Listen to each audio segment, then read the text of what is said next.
All right, good morning. And we are live from the Westgate in Vegas. We had to move spots. We were at the Wyndham place, the timeshare that Sam and I went in together on. And to save our points, to get the most out of our points, they charged like double for a weekend. So we moved to the Westgate for 2 days and go back to Wyndham on Sunday night or Sunday or Monday. Yeah, I think it's Sunday. So we're at the Westgate, old, old place. So you get what you pay for here in Vegas, and this it's not horrible, but it's it is what it is. It's somewhere to stay. And Brutus and I got up this morning and got our 30 minute of sunshine. If you're watching any of my protocols, that's the first thing I do every morning is get into hydration with my mineral salt and water. And then we go get 30 minutes of the early morning sun, which is the best sun for you. Get some vitamin D that doesn't really damage all of your skin and eyes and all that stuff. So early 30 minutes of sunshine. Bruce gets his exercise, gets his do duties in, and we're both ready to get our day started.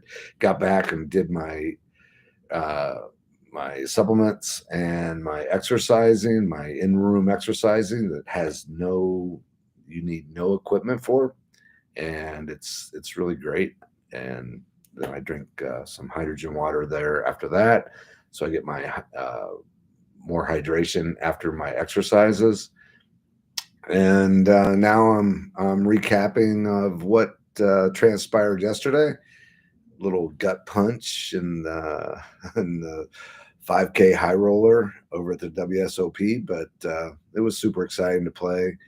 But with the super excitement of those tournaments comes the low of all lows when you bust out. And yesterday, after busting out, I was that one hurt. When you get the opportunity to run deep, and I wasn't running super deep. There was 800 over 800 entries, and I think I busted out around 160 ish. I don't even know exactly when. Um, but you can see the light at the end of the tunnel. They post the payouts, and when there's over $400,000 for the top spot, that gets you excited. And it's you just don't have those type of opportunities often, and when you get them, you want to capitalize. And I just didn't. I played great. I played as well as I'm playing as well as I've ever played. And sometimes you get the cards at the right times, and sometimes the cards get you. So it was not meant to be. And like I said, I was super disappointed last night, questioning all the things that I do. But I woke up this morning, the sun come up, and here we are, ready to go. We're going to play in the 600 senior tournament at the Golden Nugget. We won't reach those numbers that we were at WSOP, so it's sort of a when you go into that tournament, you got to play it the same way as you would these big tournaments. So I'm very excited to get back to the tables and start the journey of another victory. Um, just to recap how yesterday went, and I was fortunate enough to start day two with over 30 big blinds for the people that aren't poker players, and it felt really good. I had a couple really good players. Most of the people there were decent. Um, I won't say great players. Or I had I don't want to mess his name up, but he's seen him on TV and watching at the WSOPs. Marcelo Lusk, I think is his name. Not sure his nationality was Sweden or whatever, but he's a big name in the poker world. He was at my table. A couple people that I've recognized from other events, big events that's been obviously televised. They were at my table. I've never played with them, but so I had some definitely quality players. I had a couple people that were sort of, I won't say out of their league, but they just aren't as accomplished, I would say. So I really liked my table, and things were going well. I was, steadily increasing chips, and I had pocket tens twice, and one I took down pre-flop, the other one I took down after the flop. I hit a set of deuces once that uh, actually it was against the Marcelo Lust gentleman, and he didn't have anything at the flop. So when I let out, he actually opened, so he continued bet. I min raised him, and he folded, so he didn't have anything. So chipped up. I was up to think like around 170K at one point, just really just cruising along. And the first break, I think I ended with like 150K something, just really good spot. So uh, the second level of the day, didn't hit any hands. It was towards the end of the second level that I think I was down. Now I'm down to like 140, 135K. Didn't really play many hands, and I'm actually under the gun with pocket kings. So it's sort of tricky. You don't want to you want to get some action, but you don't want to go five ways. You don't want to have a weak ace like be priced in at the end to call you. So I make my standard 2.5 raise, which now that's a little on the larger side. People are min raising now in these tournaments and playing small ball a lot more. But I make it 2.5 big blinds, and the Asian gentleman uh, that's been super aggressive just calls. There's a pretty good player to his left. The Asian gentleman's in middle position. This gentleman, I don't know his name, but he's wearing a dunce hat made out of aluminum foil, and sort of goofy guy, obviously, but good player. I've seen him before, and he's a good player. Nice guy, just a little goofy. He raises, and I'm like, yes. I mean, he has 80K, 82, something like that, and I have like 140, 100, yeah, I think it's like around 140. So I'm pretty happy to see a raise, and there's plenty in the pot now. Where I mean, I think I ship it here. I don't want like a weak ace, like an ace jack, ace 10, who three bets because he has position with a fairly premium hand. If he has ace king, he's calling. If he has queens, if he has jacks, I think maybe because he's sort of short. He's not really short stack, but he's got like I think the blinds were 1,200, so he's got plenty of chips. But um, if he has a premium hand, he's going to go with it. So it gets to me, and I ship it in, and the Asian gentleman has me covered. Obviously, I have the other guy covered. The Asian guy has me covered, and he's tanking forever, and he's like looking at his cards almost to the point where people want to call clock. Excuse me, I have to have a drink of coffee. So he tanks forever. Asian gentleman folds, and the other guy snap calls, and of course he has aces, which makes me puke because it's just it happens. I know it happens. I don't. It doesn't happen a lot. Aces to kings, and it seems when it does happen, I'm on the wrong end of it. But anyway, it's aces to kings. I don't improve. He doubles up, and I'm crippled. I have like 30,000, 38,000 chips, and I still have enough chips. I mean, I think the blinds are 2,500. Yeah, so it's 1,500, 2,500 blinds. So I have under 20 bigs, but still enough that if I double up, I'm right back in the game. So, but I'm still crippled, and it's just sort of disheartening. And as it goes on, we go on break, and come back, and I'm steadily gaining chips. I think I run it up to 80K in our table breaks, and now the blinds are 1,500, 3,000. My table breaks, I think I have now I've ran up to like 80K. So I got over 20 big blinds now, and I'm still in there. Can't really mix it up much with that. You don't want to get any lower in the danger zone. So you're not really going to play a lot of speculative hands. So I've been super tight. I haven't played many hands at this, and this table that I get moved to is a super soft table that everybody's playing face up.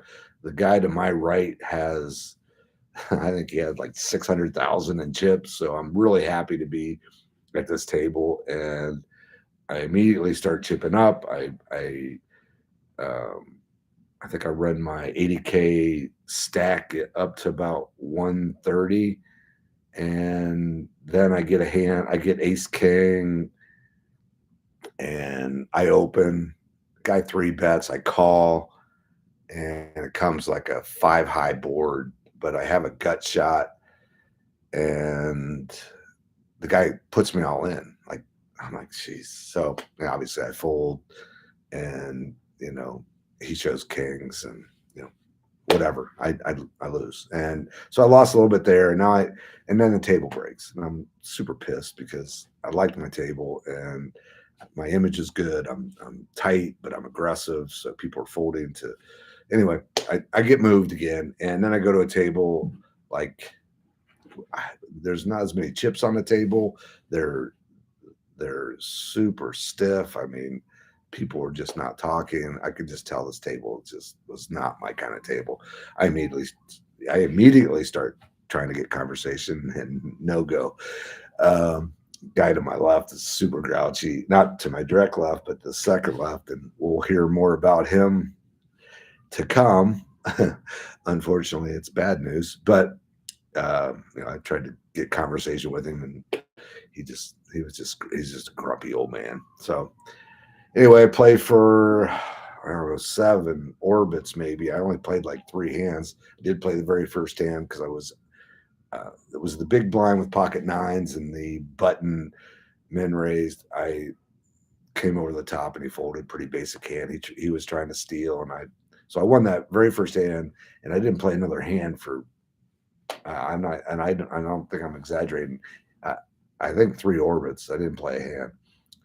So now the blinds are up. They're going up, and I'm just blinding, blinding, blinding. I think I'm down to like 98K, and I'm under the gun, and I look at Ace King of Hearts.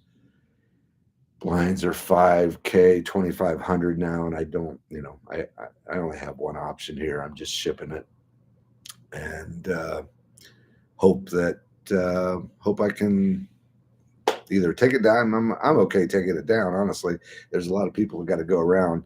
The guy right next to me, he immediately doesn't even hardly think about it. He's all in, and he has me covered. And I'm like, oh boy, that's not good because he was super tight. And the grumpy old man looks at his cards, wants a count. He gets a count from the guy next to me because he has more chips. The grumpy old man has us both covered, and he looks at his cards, counts his chips, puts them back, looks at his card, counts his chips, goes on forever.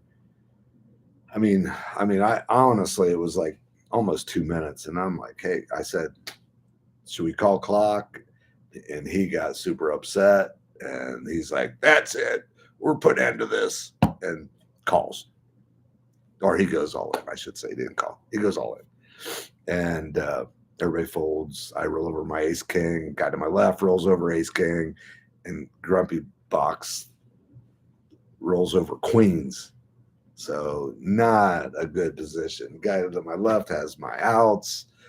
I'm only root. My only way I can win the hand now is with hearts. I can chop with an ace or a king, or I can chop with a straight with the guy left. But the grumpy old man has us by the short hairs. It's a tough spot for us. And the flop comes 10 jack, 4, something like that. 3, I can't remember that. I'll post the hand. It was on Poker News. And We don't improve. I'm out of the tournament. That guy's out of the tournament. And he had just won like three. He went from a short stack that he had almost 300,000 in chips or 200 and I forget what he had. But yeah, he had a lot of chips. So, you know, sort of, I felt bad for him because he was doing really well. Nice guy and nothing he could do either. And so Grumpy picks up a monster pot. So we're out of the tournament, and I'll tell you, when you bust out of a tournament like that, the chances that you have to win a six-figure um, payout is far and few between. So I think the winner was getting over 400,000. The min cash was 11,000, and they're just not that many tournaments that you get that run that deep. There was over 800 entries. I'm not sure exactly the number, and we're down to the final 160. I know that doesn't sound. I mean, that's still a lot of players, but when you can see the light at the end of the tunnel, and the payouts are that big, it is gut wrenching when you bust out. So as I'm walking out and all through the evening, I'm just debating whether I want to go through this stuff, and all the stuff that if you're a poker player and you've been down that road, you understand. If you're not a poker player, I really don't think I can explain to you the feeling of the loss, the gut wrenching punch in the stomach it gives you. I was literally sick to my stomach when I was walking out. With disappointment, but today's another day. I woke up and here we are. I mean, I'm just so happy to be able to do this for I won't say for a living, but for it's my passion, and being able to wake up and play in another poker tournament today is just I'm so blessed and fortunate. So um, I'm once you put it in perspective, it's these big buy-in tournaments with big payouts. They're fun when you run deep in them, but they're also gut wrenching when you bust out, and and they're expensive. So there is that. Um, so today, like I said, we're gonna take a shot at the 600 senior event at Golden Nugget. They obviously we're not gonna have the payouts or the money available that we had yesterday, but that again doesn't cost as much either. So it's a little give and take there. So I'm super excited to get playing, and if you I don't think you can really follow this one at all unless we run super deep and get to the final table. I don't know if they do any streaming over there or not, but if they do, I'll let you know. I will definitely keep you updated on the progress. If you're following any of the protocols of what I'm doing, I'm still alcohol free. I'm almost 2 months. I don't think it's pretty close to 2 months on the nose today. Alcohol free and eating cleaner. I've being in Vegas, I've slipped up a few times with pizza and some other foods that I wasn't real happy with, but I'm really being super conscious of what I'm putting in my body and exercising and doing simple stuff. It's it's not anything crazy. And I've had 2 podcasts. First one I put out was on sleep. Go look at that. That was something that's just changed my life. I'm sleeping so much better, and part of it is the other stuff, but the sleep is just so huge, and especially for poker players. Anybody that's on the road or traveling, it's a problem. And the second video was on hydration. It just dropped on Monday, and that those protocols for hydration and the sleep to get my day started. It's just man, I can't explain to you how it's helped me. So I actually had a person shoot me a text today that was super nice, and it made me feel good that I inspired her to start living a little cleaner lifestyle, and she's doing some of the stuff that I was talking about, and So anyway, that was super cool. I really appreciate that. And I hope this stuff resonates with other people because honestly, it's really been life changing for me. And I really planned on not drinking for a month and see how it goes. And now I'm 2 months into it. I'm trying. I want to make it through the whole series alcohol free and see if how it relates to my win rate and just how I play. I already feel I'm playing better, so I don't want to measure it by win or losses, but I can tell that I'm feeling I play better for longer periods of time because I'm hydrated. I've slept well, and I'm eating well. So it's really you know it's just good. It's just a win-win situation. Um, but yesterday I really wanted to have it one beer, maybe 10 beers and after the bust out. But I didn't. I came back to the room and had a non-alcoholic beer. They make some really good ones now. So I fooled my brain like I was drinking and plan my day for plan my tomorrow tournament. So it was, watched basketball and did my thing, which this has been a totally different Vegas trip for me because usually if I do bust out tournament, I'd gorge myself with food and drink and then go back and try to sleep and be restless because I ate too much, drank too much, and then I wouldn't have the proper sleep and the proper hydration and all that stuff. So anyway, follow and like and share. So YouTube has contacted me and said I have plenty of followers now. I've had plenty of people engaged, but I need more dialogue to get some kind of professional uh, I don't know, tag or whatever. So anyway, if any of this stuff resonates, please throw some dialogue in there. Like, share, subscribe, and if you have any questions about what I'm doing, how I'm doing it, uh, either in poker or travel or exercise, whatever. I'm going to be doing another podcast on diet. Still trying to get some poker players to come on and talk about their routines, but not having much luck. So if any of the poker players want to talk about their routines, I would love to have you on a podcast and just talk about. I don't want to hear about your strategy. I'm not trying to. I think that's poker players are really strange about like talking. They think I want to talk about their strategy. I really don't. I just want to talk about how they prepare themselves for the tournaments and this long grind out here in Vegas. So, anyway, I would love to hear from any poker players about that. And as always, I want to thank everybody. I mean, I'm really on a journey of health and fitness, but I'm also on a gratitude journey. And I'm so thankful for everybody that supported me. I'm thankful for the opportunity that I have to come out here and play poker and do this for a month or two. It's just amazing. I'm so fortunate. I'm so blessed, and I'm so thankful. I appreciate it. Please find the things you're grateful for in your life and notice them and realize that the people that you have in your life, the things that you have in your life are a blessing, and thank them every day. The people that you love, and also be kind. I talked about the grumpy old guy.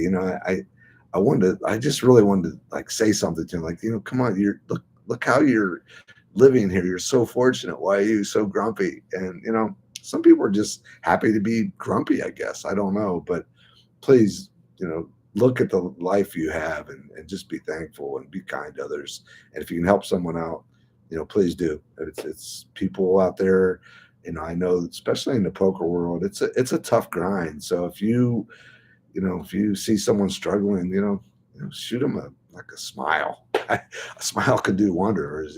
Just find something nice to say to them because a lot of times you never know how you're going to change someone's life just by being kind. So be kind, be thankful, and please like and subscribe to the channel. Ask some questions. I need some dialogue on my channel.